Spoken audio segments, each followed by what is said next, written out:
Welcome to Fall Ritual Haunted Attraction Video Reviews 2024. Today I want to talk about Kim's Krypt out in Spring Grove, PA. Kim's Krypt is a place I've wanted to check out for quite some time now, but distance and pricing always kind of made me a little hesitant to go, but went to go check it out. So let's talk about Kim's Krypt. It's 5 attractions there. The Haunted Mill, the Terror Trail, House of Eyes, Horror of Menzies Mill, and Dark Despair. All 5 attractions are walkthroughs. There is no hayride out here.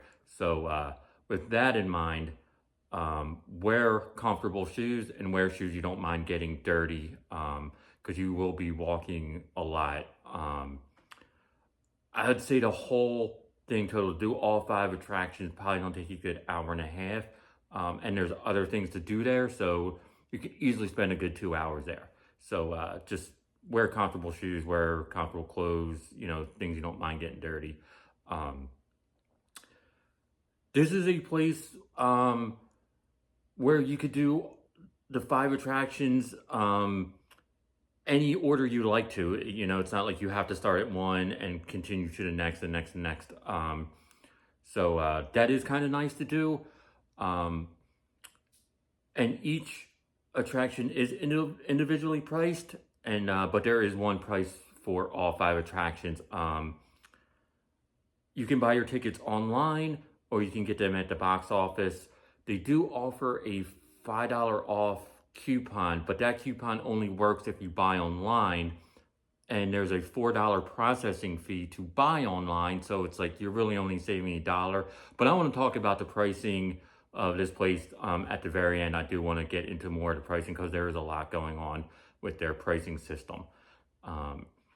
When you get there, there's plenty of parking. Parking is free, which is nice. There's photo ops, tons of photo ops. There are actors walking around outside of the haunt, around the ticket booth area. So that definitely you can get photos with different scenes, props, and actors, which is always really nice. Like I said, when you do get your ticket, you're actually going to get an actual ticket, which is nice, and they are going to stamp it. Like I said, you can do them in any order you want, but the way it's set up and laid out, there's the 2 mills are behind the ticket booth where the midway is, and then there's 3 attractions across the street.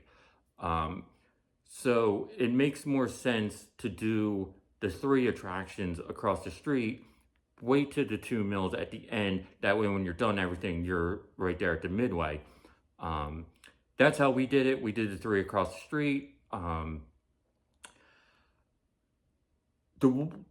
not going to break all attractions down individually other than one. I want to start off with Dark Despair, because that was really the only one that was completely different. That is a pitch black attraction. I went with my friend John from the Haunt Informer. I met up with him, and we did the whole attraction together. Dark Despair was the second one we did. The only reason I'm singling this one out is because A, it is different. Like I said, it is a pitch black. And B, when we walked up to the entrance, there was nobody there, nobody in front of us. But as we were walking up, we saw a group of people coming out of what looked like the entrance. And the guy asked, "Oh, did we finish it? Is this the way out?" And the lady stamping the ticket said, "Well, if you see me again, then this isn't the end. This isn't the exit." And then the guy was like, "Well, okay, that's fine. I don't need to go through it, and I can just go on to the next one." So when it was John and myself turn to go in, the lady said, "I'm going to send in one of you first for a couple seconds so you can really feel how dark it is and the sense of being by yourself," which is okay. I went in first.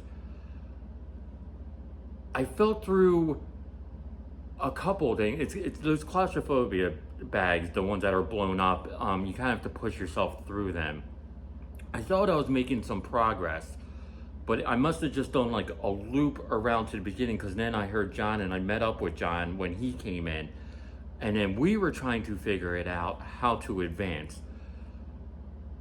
And we thought we were going along, but it looked like it brought us, or what we felt like it was bringing us back to the beginning. And then I thought I was going the right way again, but an actor in there was telling me I was going the wrong way. And then it seemed like we got back to where we were in the beginning, and I heard more people coming in. And when I saw the entrance, again, I was like, I'm sorry, like, I can't complete this. We were already in there for probably a little over 5 minutes, maybe longer, just trying to get progress and advance and get out.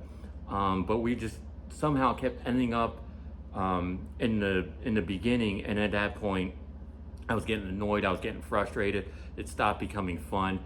These pitch black ones for me, they're not my favorite. I don't really like doing them. Not sure what it really adds to anything. So already going in, I know this is going to be not my favorite. So not to be able to progress or know how to progress, it kind of took the fun out of it, and I was kind of done. I told John, sorry, look, I'm done. I'm not doing it. So we didn't complete it, just because we didn't know how to progress, and for me, it stopped becoming fun. But that was the only one that really stood out as being different. And what I mean by that is, when you have 4 walkthroughs and there's no real theme to it, you got 2 mills, you got a haunted house called House of Eyes, and you got a trail, but you're going to see the same things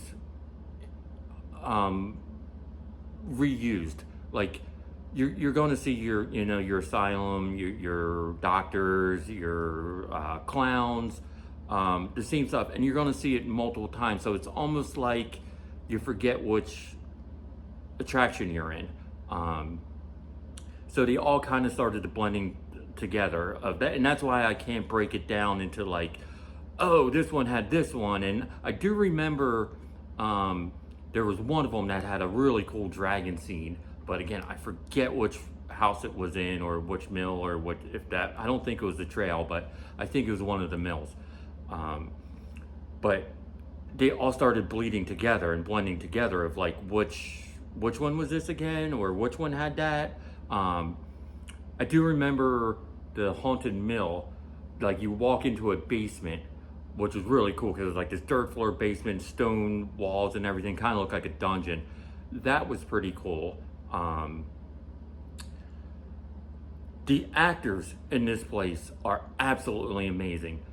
Every actor was on point. Every actor never broke character. They're in your face. They were coming at you from everywhere. Tons and tons of actors, and they were all incredible. It's a mix of original characters and horror icons. There was 2 Jasons, Michael Myers, and a Freddy out there, but for the most part it was all original, unique characters. They were all into their character. The makeup was great, masks were great, everything was great, on point with the actors. Amazing job. To do all 5, I'm not sure if I mentioned this already, to do all 5 is going to be about an hour and a half. I think I did mention that, but with all the side stuff, you could be there for a good 2 hours. So you definitely get, if you're driving a distance, it took me 2 hours to get there. So if you're driving a good distance, you are going to feel like, you're not just in and out.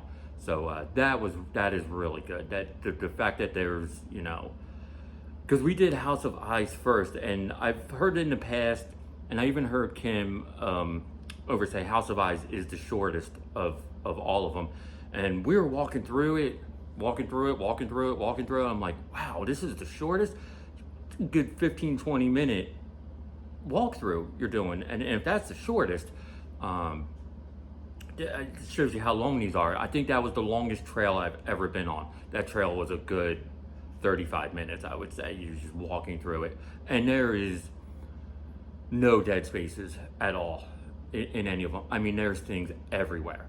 I mean, from the animatronics alone at this place, if a standard haunt has, I don't know, let's just say a number, 50 to 60 animatronics, there's easily 300.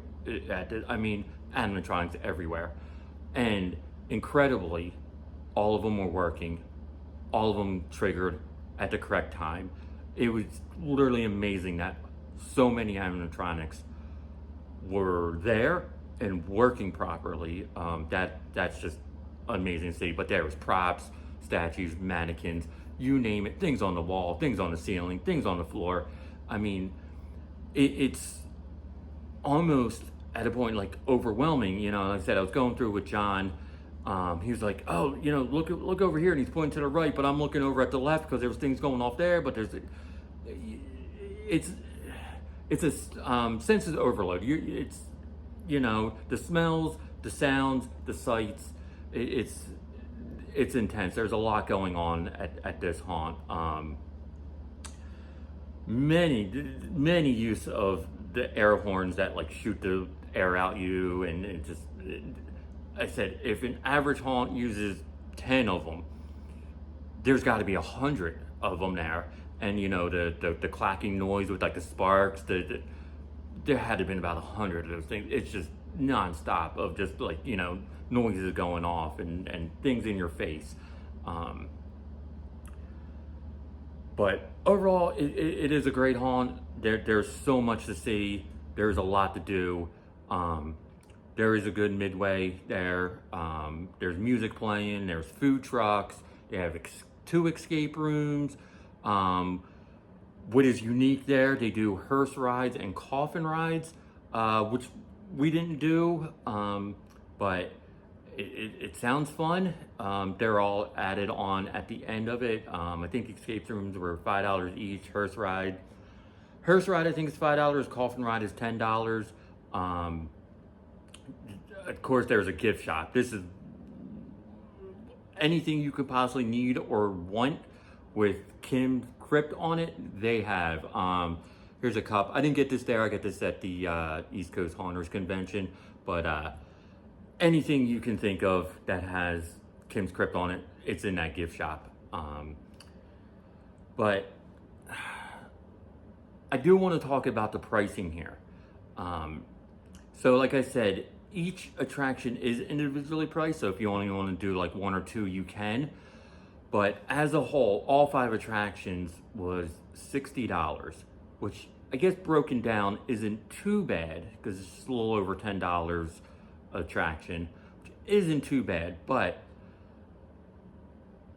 the lack of no discounts, or, you know, like they do have a $5 off coupon, but that only works online, so you're really only saving $1. A $60 price tag is a bit much, and not to offer any coupons, not like an opening weekend discount or a Sunday discount. So when you go, if you're planning to go, know that it's going to be $60 no matter what day you go. There is a VIP upgrade, which is $90. That's a $30 upgrade. To me, that is a lot. Now, it is getting you upgraded for each attraction. You know, it's not like it's just getting you an upgrade for the first one and not after. But you go on opening weekend or you get there early, you definitely don't even need the VIP. The lines there weren't any lines when we went out Friday night on opening night. So not sure who's really doing the VIP. If you don't mind waiting a little bit, maybe it does get crazy. But $90 for a VIP for 5 attractions seems like a bit much. And then there's even higher pricing after that. I think there's one that's $125, and I think it gets you as many times as you want to go through, and it might get you a t-shirt or something. And then there's one that's $325, which I think gets you to every event there. It gets you as many times you want to go through the attraction, and I know she does like off-season events. I think it gets you to all of that, plus other stuff. So the pricing is a bit much, especially since there is no, it's not even like trying to be competitive with other haunts. I know there are some haunts out there that do feature, Sunday night discounts or opening weekend discounts. So to not feature that is, it's a bit much. It is a bit much, but and I understand. I don't want people, jumping on me on my comments about, well, you got to pay the actors and it costs this much and it costs. I know that you have to pay the actors. I know how much it costs, but other places are doing discounts and having cheaper prices. So it's like you would think you would be a little more competitive with other places since we live in an area where it's easy to find a haunt. You shouldn't be scrambling to find a haunt. They're not few and far between around here. So to not offer any type of discount it's a bit odd, especially when there are places you can get to go to with multiple attractions that are cheaper. As a person, as a consumer, as a patron, if I have $60, it's like, well, yes, this place was great, but do I want to spend all my $60 there, or do I want to go find something that's like 35 or 40 and have some money extra to spend? So I said, you're going to be there an hour and a half to 2 hours at least, so you are getting that that experience. You are getting your money's worth. It's just a shame that there isn't any discounting, but I do recommend it. It is a great haunt. There's a lot of stuff to look at. There's a lot of cool. It's like a great blend of old and new. So it is something. If you're a haunt enthusiast, if you love checking out new places, if you haven't gone, I highly recommend checking out. But if you're a person who only does like 1 or 2 a season and you're on a tight budget, this might not be the place to go, or at least save up to get to it, because like I said, no matter if you buy tickets online or at there, you're going to be spending $60 plus if you want to do the extra stuff. So just keep that in mind. But I'm so glad I went, because it is a really cool place, and I do recommend it. Check them out. Kim's Krypt, Haunted Mill in Spring Grove, PA. Thank you for watching.